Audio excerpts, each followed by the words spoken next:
guys see me now? Oh, there we go. Sorry that the video wasn't working earlier. I actually thought it was, but I guess it wasn't. Anyway, if you were here earlier, I was reading The Hobbit. And now we're going to go ahead and start with chapter 4.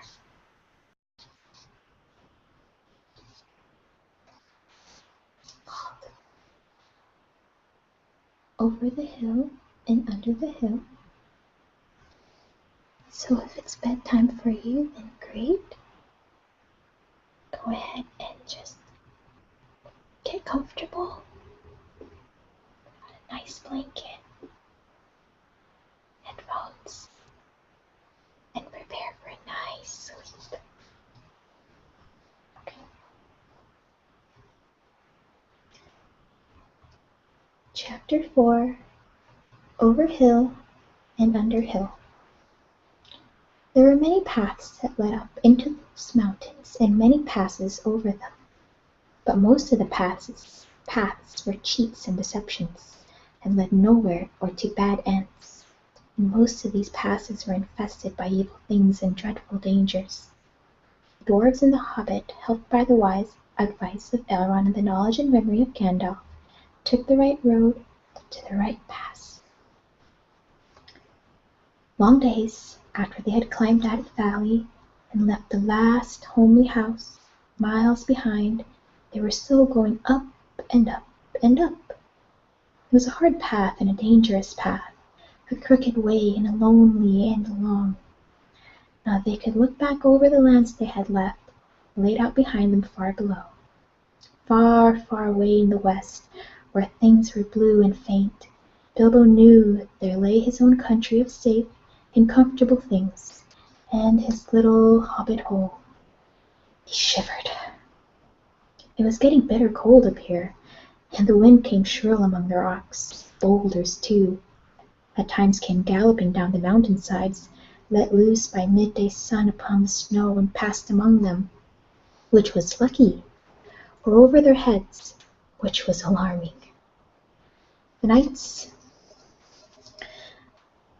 were comfortless and chill, and they did not dare to sing or talk too loud, for the echoes were uncanny, and the silence seemed to dislike being broken, except by the noise of water and the wail of wind and the crack of stone. Summer is getting on down below, thought Bilbo, and haymaking is going on and picnics. They were harvesting and blackberrying before we even begin to go down the other side at this rate. And the others were thinking equally gloomy thoughts, although when they had said goodbye to Elrond in the high hope of the midsummer morning, they had spoken gaily of the passage of the mountains and of riding swift across the land beyond. They had thought of coming to the secret door in the lonely mountain, perhaps that very next last moon of autumn. And perhaps it will be Durin's day, they had said. Only Gandalf had shaken his head and said nothing. Dwarves had not passed that way for many years, but Gandalf had, and he knew how evil and danger had grown and through in the wild since the dragons had driven men from the lands and the goblins had spread in secret after the battle of the mines of Moria. Even the good plans of wise wizards like Gandalf and of good friends like Elrond go astray, sometimes, when you are off on dangerous adventures over the edge of the wild, and Gandalf was a wise wizard enough to know it.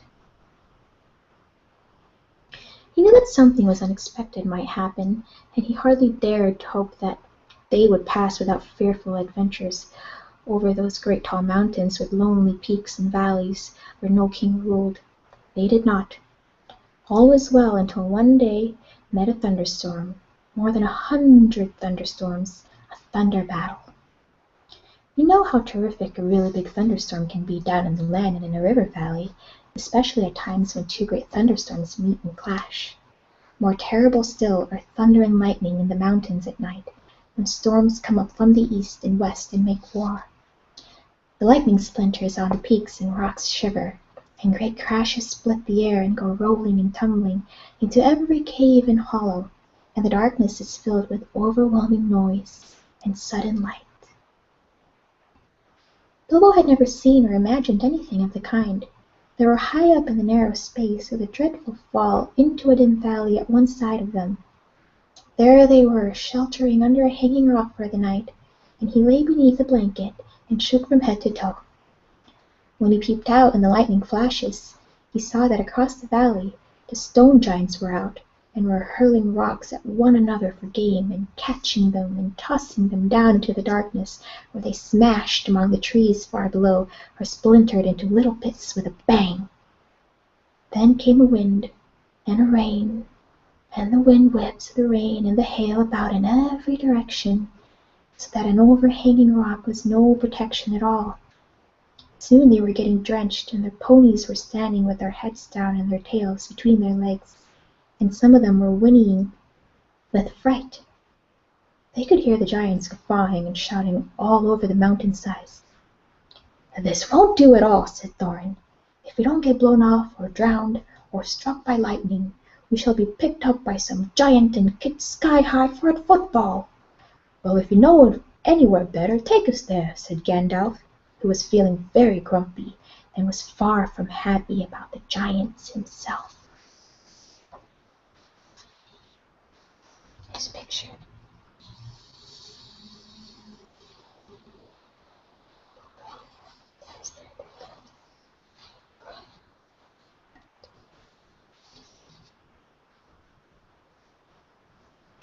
The end of their argument was that they sent Fili and Kili to look for a better shelter.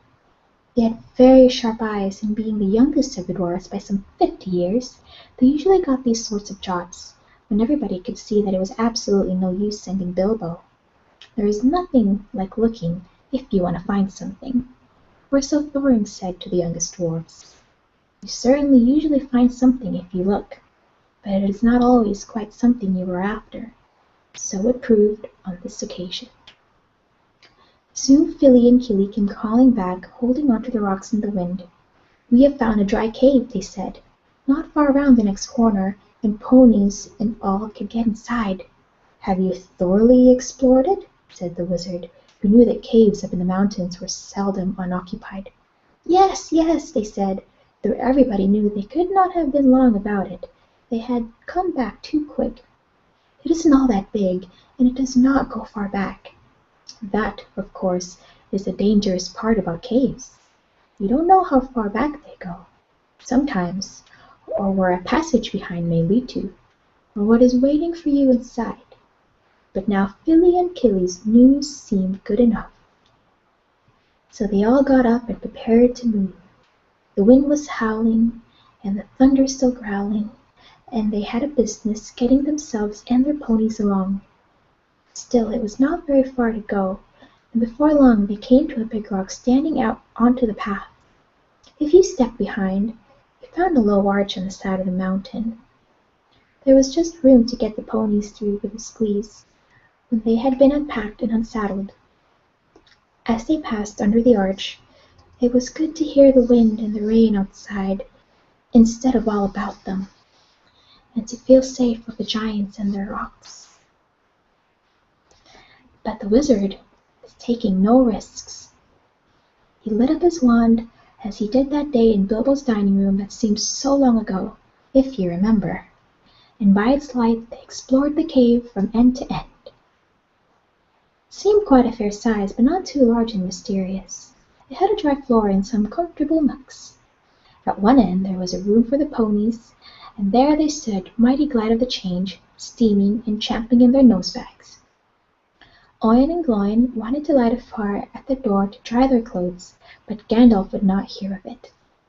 So they spread out their wings on the floor and got dry ones off their bundles. Then they made their blankets comfortable, got out their pipes, and blew smoke rings,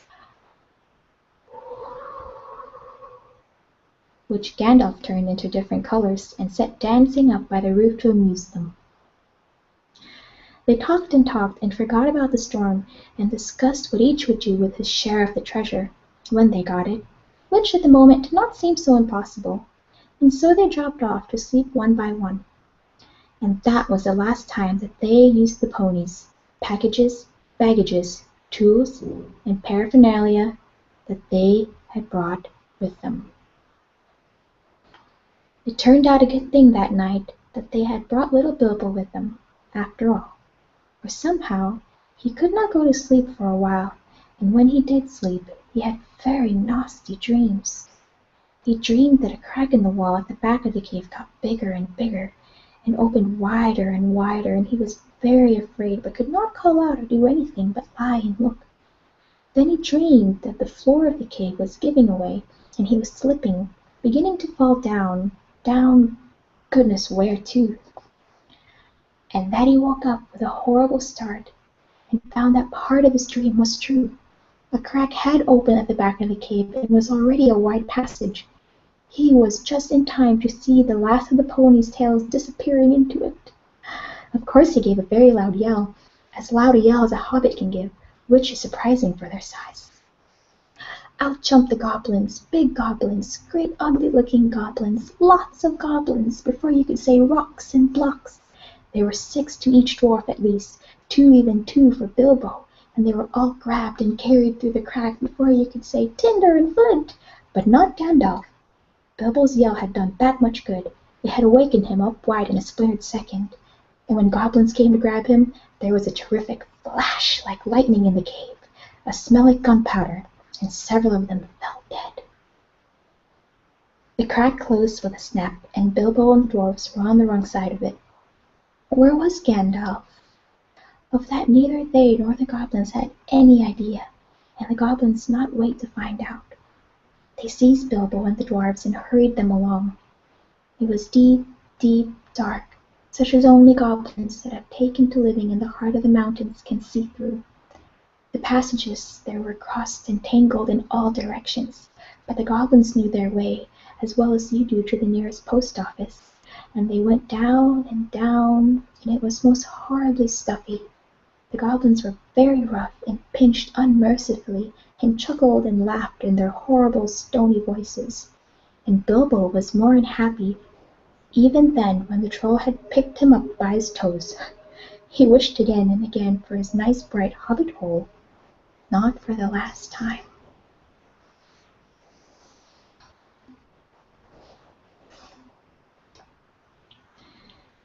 We're going to do another singing again. Now there came a glitter of a red light before them. The goblins began to sing or croak, keeping time with the flap of their flat feet on the stone, and shaking their prisoners as well. Clap, snap, the black crack, grip, grab, pinch, nab, and down, down to Goblin Town you go, my lad. Crash, clash, crush, smash, hammer and tongs, knocker and gongs, pound, pound, far underground, ho, ho, my lad. Swish, smack, whip, crack, batter and beat, yammer and bleat, work, work, nor dare to shirk, while goblins laugh and goblins laugh, round and round, far underground below, my lad. It sounded truly terrifying. The walls echoed to the clap, snap, and the crush, smash, and to the ugly laughter of their ho, ho, my lad.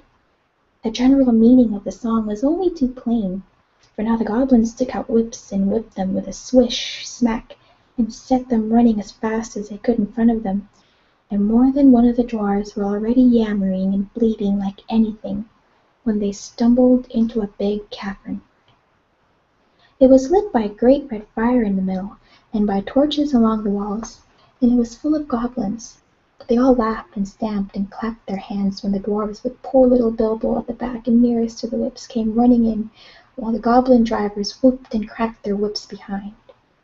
The ponies were already there, huddled in a corner, and there were all the baggages and packages lying broken and being rummaged by goblins and smelt by goblins and fingered by goblins and quarreled over by goblins.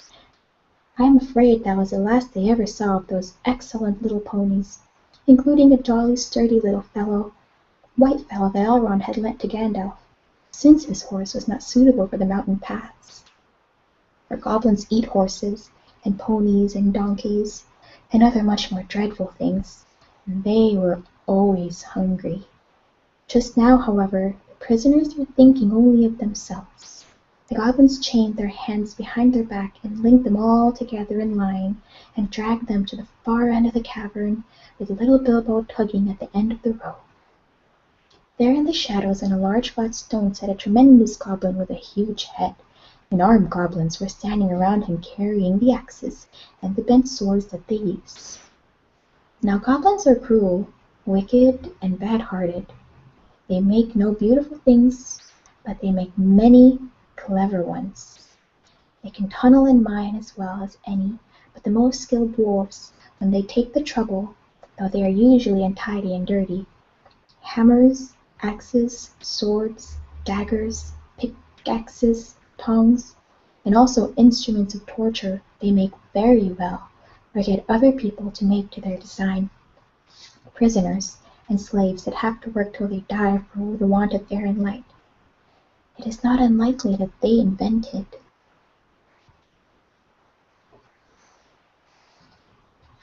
some of the machines that have since troubled the world, especially the ingenious devices for killing large numbers of people at once, where wheels and engines and explosions always delighted them, and also not working with their own hands more than they could help. But in those days, and those wild parts that they had not advanced, as it is called, so far. They did not hate dwarfs especially, no more than they hated everybody and everything, and particularly the orderly and prosperous in some parts wicked dwarfs had even made alliances with them. But they had a special grudge against Thorin's people, because of the war which you have heard and mentioned, but which does not come into this tale. And anyways, goblins don't care who they catch, as long as it is done smart and secret, and the prisoners are not able to defend themselves. I thought I could change the camera to make it a better one, but I don't think it has that setting. Who are these miserable persons? Said the great goblin. Dwarves! And this, said one of the drivers, pulling at Bilbo's chain so that he fell forward onto his knee. We found them sheltering in our front porch. What do you mean by it? Said the great goblin, turning to Thorin. Up to no good, I'll warrant. Spying on the private business of my people, I guess. Thieves, I shouldn't be surprised to learn. Murderers and friends of elves, not unlikely. Come, what have you got to say? Thorin the dwarf at your service, he replied. It was merely a polite nothing. Of the things which you suspect and imagine, we had no idea at all. We sheltered from a storm in what seemed a convenient cave and unused. Nothing was further from our thoughts than the inconveniencing goblins in any way whatever. That was true enough. Said the great goblin. So you say. Might I ask what you were doing up in the mountains at all, and where you were coming from, and where you are going to? In fact, I should like to know all about you. Not that it will do you much good, Thorin Oakenshield. I know too much about your folk already. But let's have the truth, or I will prepare something particularly uncomfortable for you. We were on a journey to visit our relatives, our nephews and nieces, and first, second, and third cousins, and the other descendants of our grandfathers, who live on the east side of these truly hospitable mountains, said Thorin, not quite knowing what to say all at once in a moment, when obviously the exact truth would not do at all. He's a liar! Oh, truly tremendous one, said one of the drivers. Several of our people were struck by lightning in the cave when we invited these creatures to come below, and they are as dead as stones. Also, he has not explained this. He held out the sword which Thorin had worn, the sword which came from the troll's lair. The great goblin gave a truly awful howl of rage when he looked at it, and all the soldiers gnashed their teeth, clashed their shields, and stamped. They knew the sword at once.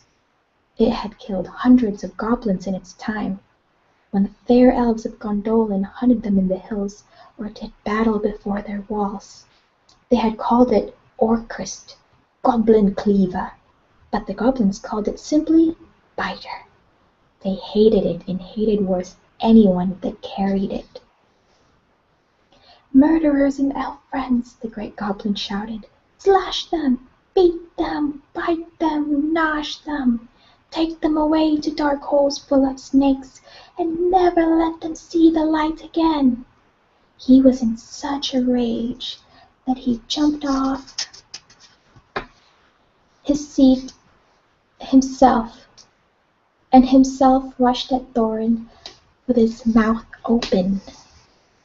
Just at that moment, all the lights in the cavern went out, and the great fire went off, poof, into a tower of blue glowing smoke right up to the roof that scattered piercing white sparks all among the goblins. The yells and yammering, croaking, gibbering and jabbering, howls and growls and curses, shrieking and shrieking that followed were beyond description. Several hundred wild cats and wolves being roasted slowly alive together would not have compared with it. The sparks were burning holes in the goblins, and the smoke that now fell from the roof made the air too thick for even their eyes to see through. Soon they were falling over one another and rolling in heaps on the floor, biting and kicking and fighting as if they had all gone mad. Suddenly, a sword flashed in its own light. Bilbo saw it go right through the great goblin as he stood dumbfounded in the middle of his rage. He fell dead, and the goblin soldiers fled before the sword, shrieking into the darkness. The sword went back into its sheath. "Follow me, quick!" said a voice fierce and quiet, and before Bilbo understood what had happened, he was trotting along again, as fast as he could trot, at the end of the line, down more dark passages with the yells of the goblin hall growing fainter behind him. A pale light was leading them on. "Quicker, quicker!" said the voice. "The torches will soon be relit." "Half a minute," said Dory, who was at the back next to Bilbo, and a decent fellow. He made the hobbit scramble on his shoulder as best as he could with his tied hands, and then off they all went at a run, with a clink of chains and many a stumble, since they had no hands to steady themselves with. Not for a long while did they stop, and by that time they must have been right down in the very mountain's heart. Then Gandalf lit up his wand. Of course it was Gandalf, but just then they were too busy to ask how he got there. He took out his sword again, and again it flashed in the dark by itself. It burned with a rage that made it gleam if goblins were about. Now it was bright as blue flame for delight in the killing of the great lord of the cave. It made no trouble whatever of cutting through the goblin chains and setting all the prisoners free as quickly as possible. This sword's name was Glamdring the Foehammer, if you remember. The goblins just called it Beater, and hated it worse than Biter, if possible. The Orcrist, too, had been saved, for Gandalf had brought it along as well, snatching it from one of the terrified guards. Gandalf thought of most things, and though he could not do everything, he could do a great deal for friends in a tight corner. "Are we all here?" said he, handing the sword back to Thorin with a bow. Water break.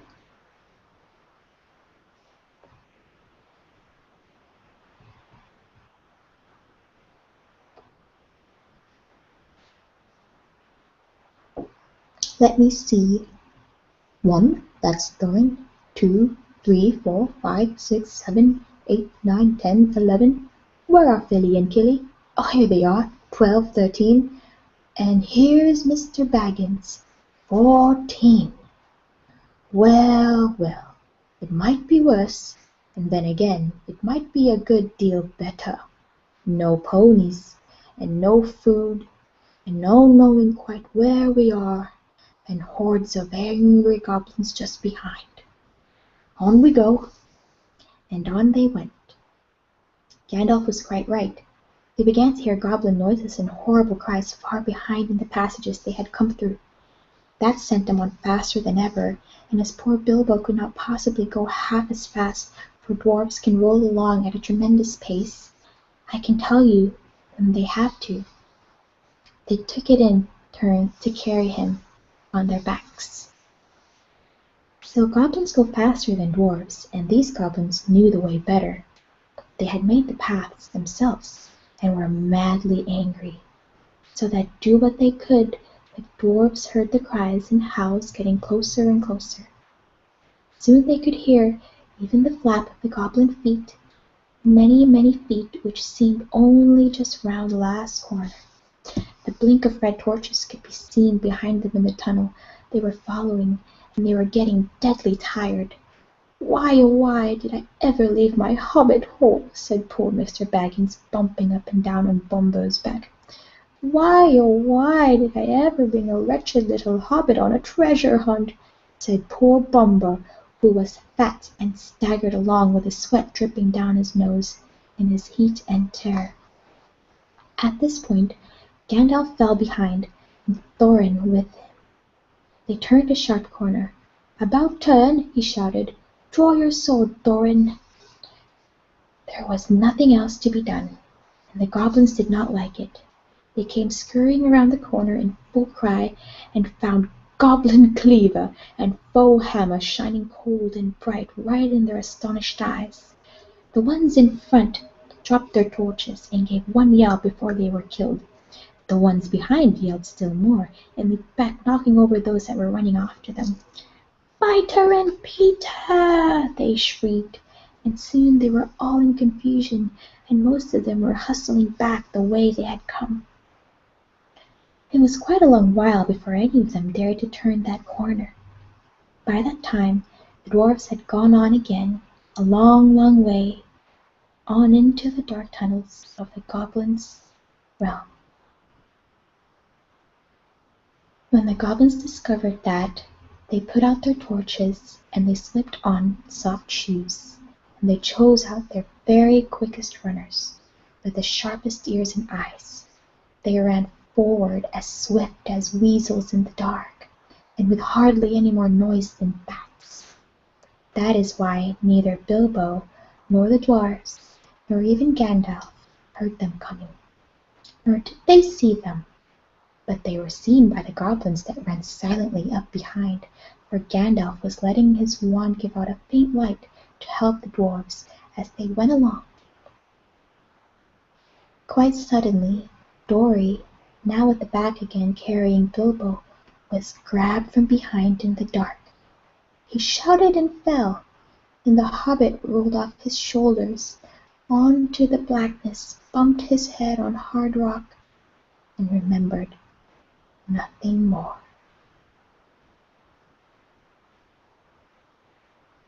End of chapter 4.